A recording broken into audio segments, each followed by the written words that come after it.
నమస్తే అన్న, అందరికీ నమస్కారం. గృహ కార్మికుల విషయంలో కువైట్ దేశానికి ఇథియోపియా పెద్ద షాక్ ఇచ్చింది.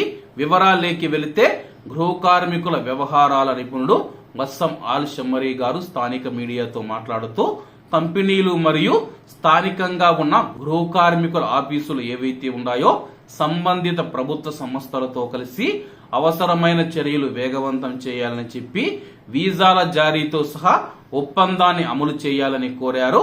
కువైట్ గృహ కార్మికుల రంగంలో కొరతను పరిష్కరించడానికి ఇథియోపియన్ కార్మికులు అందుబాటులో ఉన్నారని చెప్పేసి, ముఖ్యంగా కువైట్ ప్రస్తుతం పరిమిత సంఖ్యలో కార్మిక ఎగుమతి దేశాలతో వ్యవహరిస్తూ ఉంది. గృహ కార్మికులను ఎగుమతి చేసే కంపెనీలు మరియు కార్యాలయాల యజమానులకు ప్రాతినిధ్యం వహిస్తూ ఉన్న అసోసియేషన్ ఆఫ్ ఫ్యూచర్ ఇథియోపియన్ ఏజెన్సీలు గృహ కార్మికుల ఉపాధి పైన కువైట్ మరియు ఇథియోపియా ఇటీవల ఒప్పందం చేసుకున్న విషయం అందరికీ తెలిసిందే. ఒప్పందం చేసుకున్నా సరే ఆ యొక్క ఒప్పందం ఇప్పటికీ అమల్లోకి రాలేదు. ఇథియోపియాలోని జనరల్ డైరెక్టరేట్ ఆఫ్ మైగ్రేషన్ ఈ సమయంలో ఉపాధి వీసాలను జారీ చేయడం లేదని చెప్పేసి అసోసియేషన్ పేర్కొంది. అలాగే కువైట్ దేశం మనం చూసుకుంటే ఇథియోపియాకు సంబంధించిన గృహ కార్మికులను కువైట్ కు తీసుకురావడానికైతే ఆమోదం తెలిపింది. కానీ ఇథియోపియా పార్లమెంటు మనం చూసుకుంటే ఇంకా ఆమోదం తెలపలేదన్నమాట. అలాగే వాళ్ళకు సంబంధించి కొన్ని నియమ నిబంధనలు ఉన్నాయని చెప్పేసి వాటిని కువైట్ ప్రభుత్వం ఆమోదించాల్సి ఉంటుందని చెప్పేసి స్థానిక మీడియాలో కథనం వచ్చింది.